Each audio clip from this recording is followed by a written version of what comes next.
한번 질문을 해보겠습니다. 예수님이 다시 오실 것을 믿습니까? 그 정도로 믿습니까? 별로 기대가 안 되시는 모양이죠. 예수님이 오시는 것, 오시면은 좋고, 안 오셔도 또 좋을 것 같고, 그저 그렇습니까? 저는 지금 제 심정에는 예수님 오시면 춤을 출 것 같은데, 춤추는 대답이 아닌데요, 지금. 다시 어디 한번 보죠. 이게 항상 처음 할 때는 이게 쭉 쳐져 있다가 대답을 하려면은 이게 잘 대답이 안 나오는 걸 제가 압니다. 그래서 한 번 더 하면 제대로 이제 대답이 나오는데, 주님이 다시 오실 것을 믿습니까? 아멘. 확실히 믿습니까? 아멘. 어서속히 오실 것을 믿습니까? 어서속히 오실 것을. 자, 이 재림신앙, 우리는 모두 다 재림신앙이 있어요. 예수님이 다시 오신다라고 하는 이 확신을 가지고 있죠. 그런데 이런 신앙에 아주 적극적으로 항거하는 이 세대에 그 두 가지 도전이 있습니다. 우리의 재림신앙을 해치고자 하는 두 가지 아주 강력한 도전의 어떤 흐름이 있는데요. 그 하나가 재림은 없다라는 가르침입니다. 재림은 없다. 또 다른 하나는 재림이 있기는 한데 내가 예수님이 언제 오시는지 안다라고 가르치는 거예요. 이 두 가지 가르침이 우리의 정통 재림신앙에 대하여 아주 강력하게 항거하는 도전이 되겠습니다.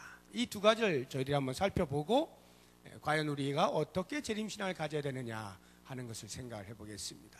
먼저 재림은 없다라고 하는 가르침, 오늘 이 본문에도 보게 되면 베드로 사도가 편지하고 있는 그 편지를 받는 공동체의 그 당시 분위기가 재림이 없다는 가르침을 듣고 있었던 때인 것을 알 수가 있어요.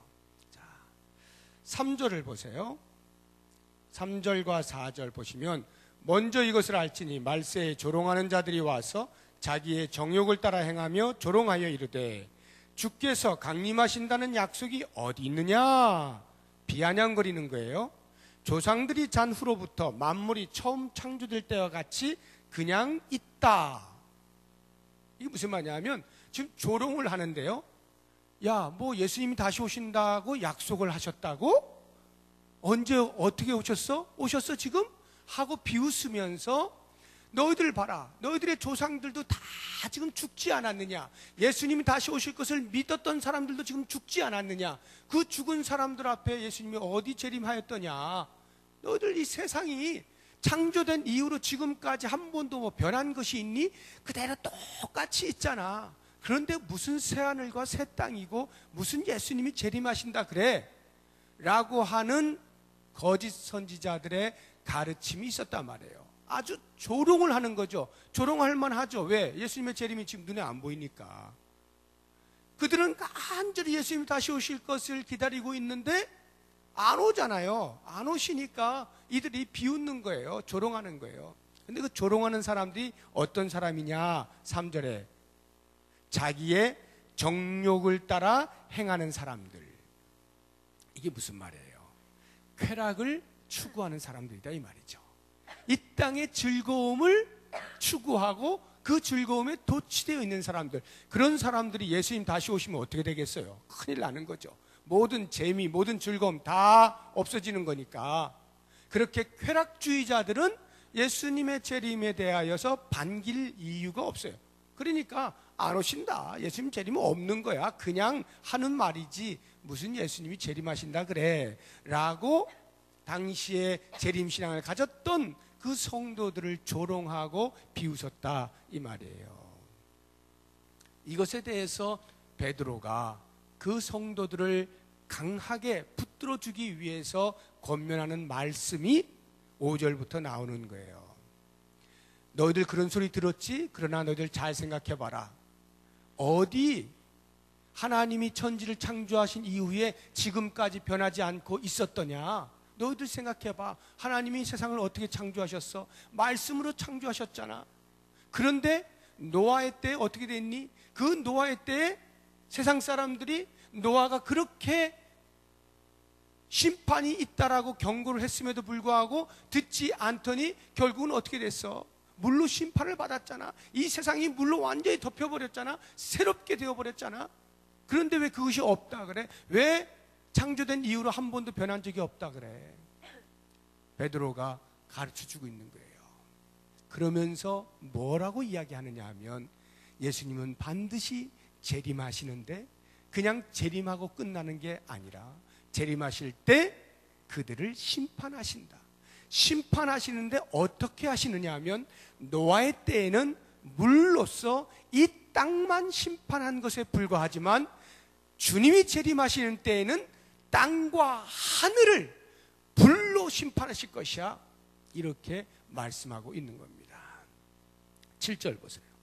이제 하늘과 땅은 그 동일한 말씀으로 불사르기 위하여 불로서 심판을 하신다라고 말씀을 하고 있는 것입니다. 네. 불로 심판하게 되면 어떤 현상이 벌어지느냐라고 하는 것에 대한 구체적인 설명이 10절을 보세요. 10절 뒷부분 보시면 그날에는 하늘이 큰 소리로 떠나가고 물질이 뜨거운 불에 풀어지고 땅과 그 중에 있는 모든 일이 드러난다. 12절도 보세요. 뒤에 보면 그날에 하늘이 불에 타서 풀어지고 물질이 뜨거운 불에 녹아진다. 이렇게 말씀하는 거예요. 베드로가 예수님이 재림할 때 심판의 어떤 현상들을 어떻게 이렇게 잘 알고 있을까요? 불로써 하늘과 땅 전체가 심판을 받게 되는데 이렇게 심판받을 것을 어떻게 알고 있을까요? 예수님께서 공생 기간 동안에 이미 말씀을 하셨거든요. 한번 찾아보세요. 마태복음 24장 찾아보십시오.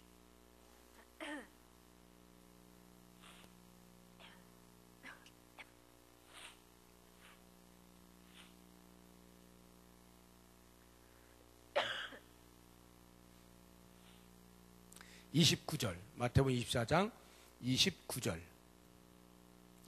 다 같이 시작. 그날 환난 후에 즉시 해가 어두워지며 달이 빛을 내지 아니하며 별들이 하늘에서 떨어지며 하늘의 권능들이 흔들리리라. 1월 성신 우주 전체가 완전히 뒤바뀌는 일이 벌어진다. 요동치는 일이 벌어진다. 하늘이 심판받는 일이 벌어진다. 예수님께서 말씀하신 거예요. 그것을 베드로가 기억을 하면서 그 재림이 없다라고 하는 거짓 교훈에 흔들리고 있는 성도들에게 말하는 거예요. 예수님은 반드시 오시고 오시면 이와 같은 심판이 있을 것인데 노아의 때는 물로써 땅만 심판이 되었지만 마지막 때에는 전 우주가 심판의 대상이 될 것이다. 이렇게 엄중하게 가르쳐주고 있는 것입니다. 실제로 예수님께서 마태복음 25장에 보면 세 가지 비유의 말씀을 하시죠. 잘 아는 세 가지 비유. 하나는 10처녀가 있는데 5처녀는 슬기로워서 등불을 예비하고 그 예화 아시죠? 그 비유. 두 번째는 달란트, 1달란트, 2달란트, 5달란트 받은 그 달란트 비유. 그리고 세 번째는 양과 염소의 비유. 마지막 날에 양을 오른쪽에, 염소는 왼쪽에 구별하여 두겠다. 이러한 비유의 말씀을 하시지 않습니까? 이 비유의 말씀들이 전부 다 뭘 얘기하는 거예요? 마지막 날에 심판주가 오신다라고 하는 것이고 오셔서 반드시 심판을 한다. 그래서 누구는 웃고 누구는 울게 될 것이다. 이것을 말씀한 것이 마태복음 25장에 나오는 비유의 말씀들이잖아요. 자, 어떻게 해서 재림을 믿을 수 없다라고 가르칠 수 있느냐 하면 지금 눈에 보이지 않기 때문입니다. 지금 아무런 현상이 보이지 않기 때문이에요. 그런데 우리가 신앙의 고백을 하는 것은 나타난 것, 역사적으로 이루어진 것만 우리가 믿습니다라고 말하지 않아요. 예언이 성취될 것을 믿음으로 고백을 하는 것이죠. 그래서 예수님이 이 땅에 오실 것이다라고 하는 초림, 초림에 대한 예언이 구약에 약 350회가 나옵니다. 그 350회가 나오는 예언이 예수님이 이 땅에 오실 때에 성취가 되지 않습니까? 성취가 되었잖아요. 우리는 감사하게도 그 이후에 태어난 사람들이라 전에 예수님이 이 땅에 오신 것을 역사적으로 알고 있어요. 그러니까 굳이 믿음을 동원하지 않아도 수납이 되는 거예요. 역사적 사실이니까요. 그런데 구약을 살던 사람들은 그 예수님의 오실 것을 무엇으로 바라봤어요? 믿음으로 바라본 거예요. 믿음이 필요한 것입니다. 그 믿음이 하나님의 때에 이 땅의 역사 안에서 성취가 되는 것이죠. 자, 그렇다고 하면 과연 재림은, 예수님이 다시 오신다는 재림은 신약 성경에 몇 번 정도나 언급이 될까요? 한번 여러분 추측해서 말씀해 보세요. 몇 번 정도 언급이 되었을 것 같아요? 신약이 장수로 하면 260장입니다. 260장. 절로 하면 7959절이에요. 그 중에서 몇 번 정도나 재림에 대한 언급이 있었을까요? 10번? 20번? 많이 받아서 100번? 그거보다 많다는 걸 아시겠죠? 316번이 나옵니다. 316번이나 예수님의 재림에 대하여 언급을 하고, 신약에만. 그러면요, 구약 성경이 훨씬 분량이 많잖아요. 거기에서 예수님의 초림이 350회 나왔는데 그것을 믿음으로 바라본 구약의 성도들이 있었고 실제로 역사 가운데서 일어났다라고 할 때, 신약의 그 작은 분량 속에서 316번을 언급한 예수님의 재림이 그 언젠가 이루어질 것에 대해서 믿지 못하는 게 이상한 거 아니에요? 지금 기독교에서 예언의 말씀들이 성취가 하나씩 둘씩 되어 가면서 마지막 최종적으로 남은 한 가지가 바로 예수님의 다시 오심입니다. 모든 예언이 다 성취가 되었어요. 성경에 기록되고 있는 예언들이 우리의 역사 속에서 시대를 따라서 다 성취가 되었어요.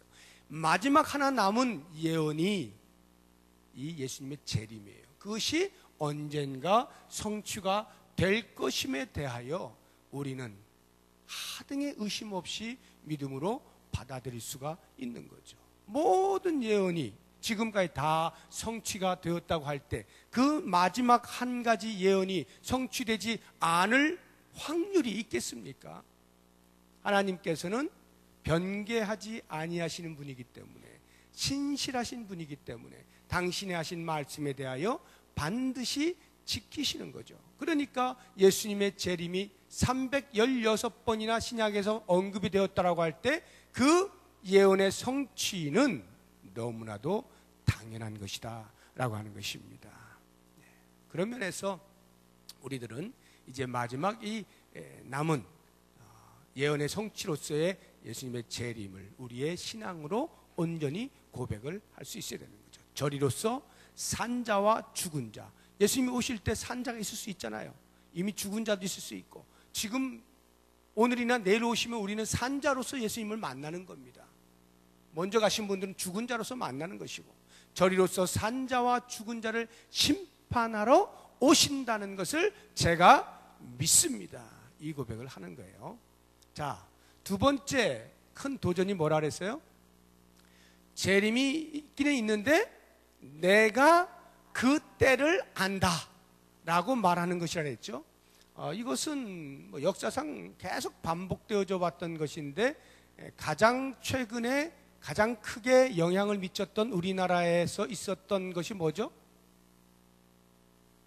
다미선교회 1992년 10월 28일 자정 12시를 기하여 휴거한다고 전부 다 모였잖아요. 여러분 그때 안 계셨어요? 혹시 거기 모여 계셨던 분 계십니까? 제가 그때 호주에 있었어요. 호주에 있었는데 호주에까지 다미선교회가 와가지고 같이 막 다들 모여가지고요, 기자들이 모여가지고 그 찍느라고 우리나라도 난리가 아니었다고 제가 방송을 통해서 들었어요. 그 모이는 장소들마다 전부 다 기자들이 가가지고 찍는 거예요, 이제. 휴거 하나하나 보자고. 어떻게 됐어요? 그걸 주장했던 당시 이장림 목사, 이장림 씨가 1992년 10월 28일 휴거한다는 그 날을 발표하고 그 휴거일 한 달 전에 구속됐잖아요. 아시죠? 한 달 전에 구속돼가지고 감방에서 휴거를 기다리고 있었던 거 아니에요? 아무 일도 일어나지 않는 거예요. 이것은 성경이 가르치는 말씀이 아닙니다. 성경은 우리에게 무엇을 말하냐면 그때와 시기는 알 수 없다. 천사도 알 수 없고 나도 알 수 없고, 예수님이 하신 말씀이에요. 나도 알 수 없고 오직 아버지만 아시느니라, 이렇게 돼 있어요. 마태복음 13장 한번 찾아보세요.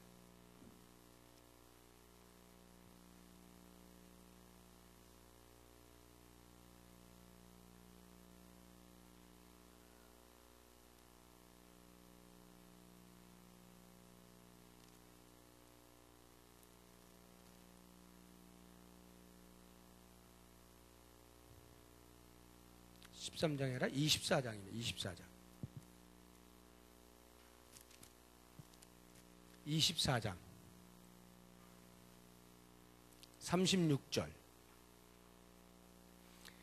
다 같이 시작. 그러나 그날과 그때는 아무도 모르나니 하늘의 천사들도 아들도 모르고 오직 아버지만 아시느니라. 그래서 예수님께 당신 자신도 모른다고 말하는 것을 누가 안다고 말을 할 수가 있느냐, 이 말이에요. 오직 아버지의 주권에 있다. 그 날과 그때는 아버지의 주권에 있다라고 하는 것입니다. 오늘 본문의 말씀도 보세요. 오늘 본문의 말씀도 10절 보니까, 베드로서 3장 10절 보니까 그러나 주의 날이 도둑같이 오리니, 주의 날이 도둑같이 온다, 이렇게 돼 있지 않습니까? 우리 한 군데 더 찾아보세요. 데살로니가전서 5장.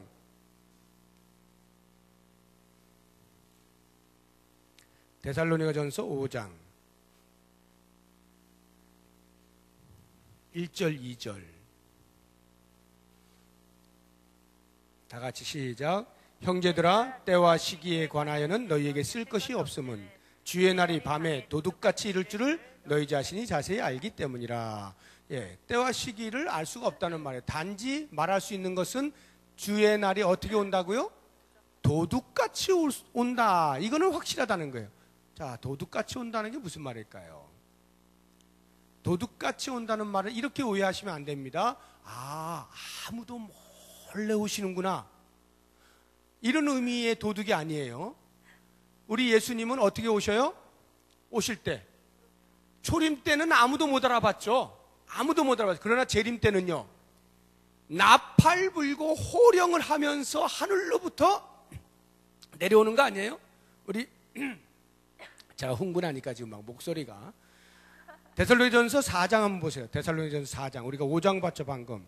그 바로 위에 주님이 어떻게 내려오시는지 16절, 4장 16절. 거기 보시면 주께서 호령과 천사장의 소리와 하나님의 나팔 소리로 친히 하늘로부터 강림하시리니, 어마어마하게 내려오시는 거예요. 이제는 끝이니까요. 심판주로 오시니까 초림 때처럼 그렇게 말구 위에 오시는 게 아니에요. 천사장의 나팔 소리 막 어마어마하게 전 세계 사람이 다 인식할 수 있도록 오시는 거예요. 그런 면에서는 도둑같이 오시는 게 아니죠. 그러면은 왜 도둑같이 오신다라고 말씀을 하느냐 하면, 이 의미는 갑자기 오신다, 이 말이에요. 갑자기 예기치 못한 때, 다시 말하면 우리가 언제 오시겠지? 라고 예상할 수 없는 하나님의 때에, 하나님이 급작스럽게, 하나님의 때가 되면 급작스럽게, 하나님이 급작스러운 건 아니에요. 사실은 하나님은 계획에 따라 하신 건데 우리가 급작스러운 거지.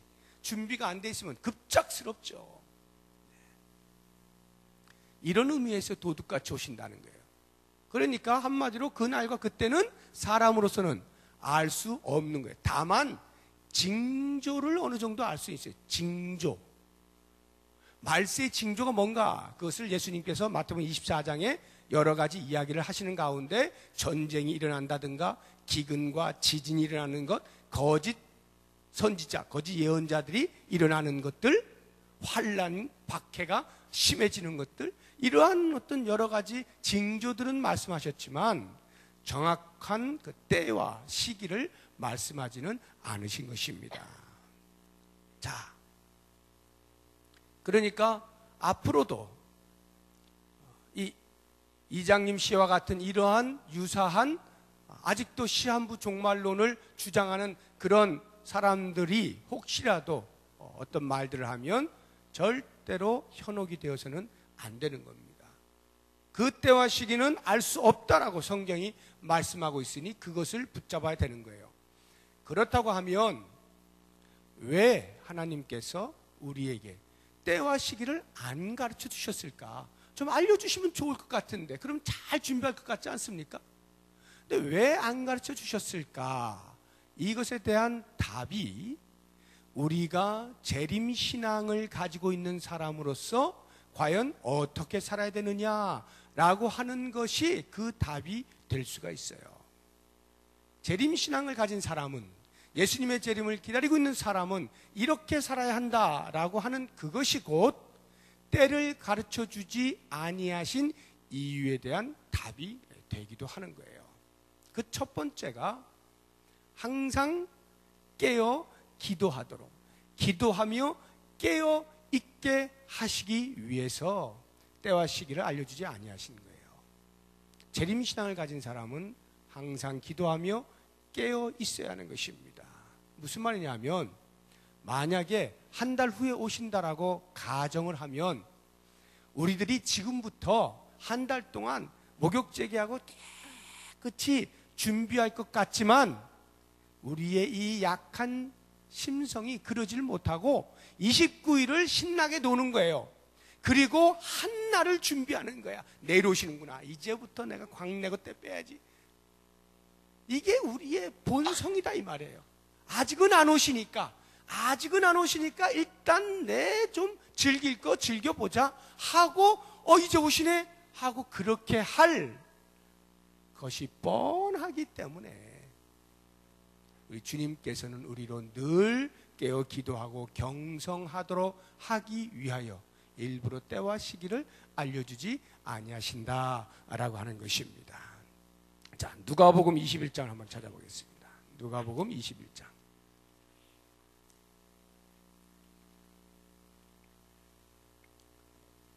(36절)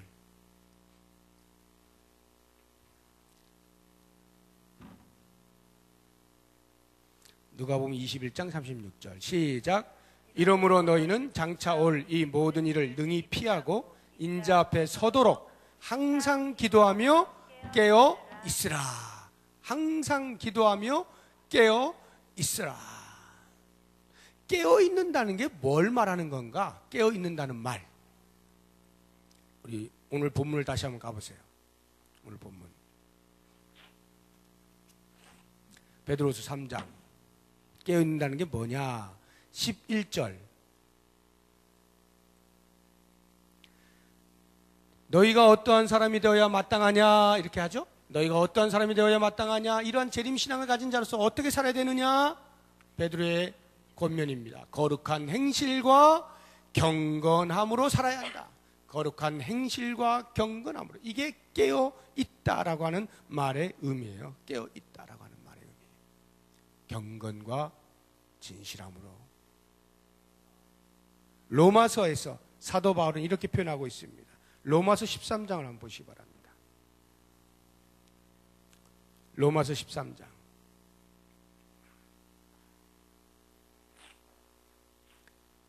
(11절에서) (14절까지) 같이 읽어봅니다. 또한 너희가 이 시기를 알거니와 자다가 깰 때가 벌써 되었으니 이는 이제 우리의 구원이 처음 믿을 때보다 가까웠습니다. 밤이 깊고 낮이 가까웠으니 그러므로 우리가 어둠의 일을 벗고 빛의 갑옷을 입자. 낮에와 같이 단정히 행하고 방탕하거나 술 취하지 말며 음란하거나 호색하지 말며 다투거나 시기하지 말고 오직 주 예수 그리스도로 옷 입고 정욕을 위하여 육신의 일을 도모하지 말라. 이것이 깨어 있는 것입니다. 경성하고 있는 거예요. 이러한 삶을 살아다오라고 베드로가 부탁을 하고 있는 것이고, 이것은 오늘날 주의 재림을 기다리고 있는 우리들도 여전히 동일하게 경건한 삶을 살아갈 수 있어야 되고, 우리의 신앙의 진정성을 주님 앞에 보이며 살아야 하는 것이죠. 하루하루 건강하고 창조적인 영적 긴장감을 가지고 살아야 한다라고 하는 말입니다. 두 번째, 어떻게 살아야 되느냐? 재림신앙을 가진 사람은 언제 오실지를 알 수 없기 때문에 주님이 오시는 그 날이 구원의 문이 닫히는 날이에요. 지금은 구원의 문이 열려 있어요. 그래서 보라 지금은 은혜의 날이요, 보라 지금은 구원의 날이다, 이렇게 말씀하잖아요. 그런데 예수님이 재림하시는 그 날이 그 구원의 문이 닫히는 날이에요. 그렇기 때문에 우리는 그 문이 닫히기 전 어떻게 해요? 복음을 열심히 전해야 된다라고 하는 것입니다. 오늘 본문의 말씀 다시 보세요. 본문 말씀 14절 보시면은 14절이 아니죠, 9절 말씀을 보시면 주의 약속은 어떤 일이 더디다고 생각하는 것 같이 더딘 것이 아니라 오직 주께서는 너희를 대하여 오래 참으사 아무도 멸망하지 아니하고 다 회개하기에 이르기를 원하시느니라. 이것이 하나님의 마음이라는 거예요. 그래서 지금 오래 참고 계시다는 거예요. 왜 이렇게 안 오세요? 이것은 하나님의 마음이 한 영혼이라도 더 구원코자 하심이다라고 하는 것을 깨닫고 그 한 영혼의 구원을 위하여 내가 부름받은 줄 알고 그 일에 최선을 다하는 삶, 복음 전도에 최선을 다하는, 이것이 재림신앙을 가진 사람이 가져야 할 마땅한 삶의 모습이다 이 말이에요. 왜 주님께서 때와 시기를 알려주지 아니하셨는가? 끊임없이 복음을 전해서 한 사람이라도 더 구원코자 하는 열심을 갖게 하시려고 그렇게 하신 것이다 라는 거예요. 마지막 세 번째로 재림신앙을 가진 사람은 두말할 것 없이 주의 오심을 간절히 대망하는 것이죠. 오늘 본문 말씀 12절 보세요. 하나님의 날이 임하기를 바라보고 간절히 사모하라. 하나님의 날이 임하기를 바라보고 간절히 사모하라. 주님이 다시 오실 것을 간절히 사모하라, 대망하라. 그래서 이 성경 전체를 다 묶어서 제일 마지막에 하고 있는 말씀을 보십시오. 요한계시록 22장 20절을 보세요. 요한계시록 22장 20절 다 같이 시작. 이것들을 증언하신 이가 이르시되 내가 진실로 속히 오리라 하시거늘 아멘 주 예수여 오시옵소서. 이게 마라나타죠. 마라나타. 재림신앙을 가진 사람은 마라나타의 신앙을 고백할 수 있어야 돼요. 마라나타, 주 예수여 오시옵소서. 예수님이 말씀하시는 거예요. 내가 속히 가겠다. 안 돼요 주님, 잠깐만요, 제가 덜 준비가 됐거든요. 준비가 되거든 오시죠. 우리는 집에 손님을 맞이할 때 손님이 갑자기 오게 되면 당황스럽습니다. 언제나 그 전에 통보를 최소한 몇 시간 전이라도, 하루 전이라도 이렇게 약속을 잡아줘야 집에 있는 사람이 좀 집 정리도 하고 손님 맞을 준비를 하는 것이죠. 갑자기 들이닥치면 아주 곤란해요. 그러니까 무대뽀인 남자들은 친구 데리고 무대뽀로 그냥 들어오는 거예요. 그러면 아내는 당황스럽기 그지가 없는 거죠. 아무것도 준비가 안 돼 있는데 그냥 무조건 쳐들어오면 어떡해? 기별을 넣어줘야 되는 거지. 그런데 우리 주님은 어떻게 하신다고요? 도둑같이 오신다고요.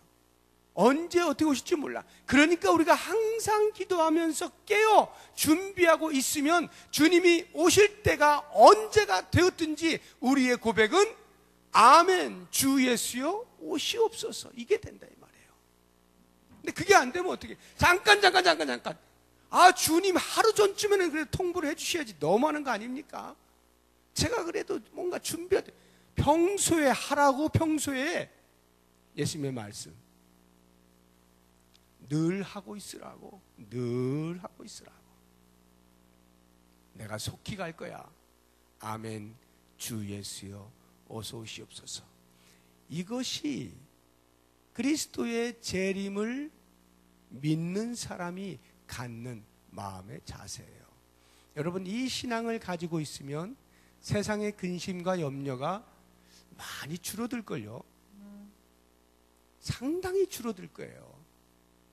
우리가 여기서 죽는다고 하고 있지만 주님 오시는 순간에 다 끝나는 거예요. 모든 연극이 끝나버린 거예요. 더 이상 그게 연장되질 않아. 그냥 이것은 딱 끝이에요. 주님 오시는 그 순간이 끝이에요.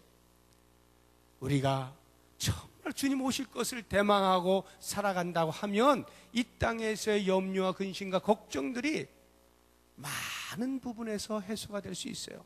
이 신앙을 진심으로 붙들고 살아갈 수만 있다라고 하면 잠깐 사는 동안에 우리에게 몰려오는 이러한 근심과 염려들에 내 영혼이 팔려서는 안 되겠다. 그때마다 나는 하늘을 향하여 시선을 고정하고 주 예수여 어서 오시옵소서 이 고백을 외치고 나아가게 될 때 이 땅에서 모든 근심과 걱정과 염려들, 어려움들, 환난들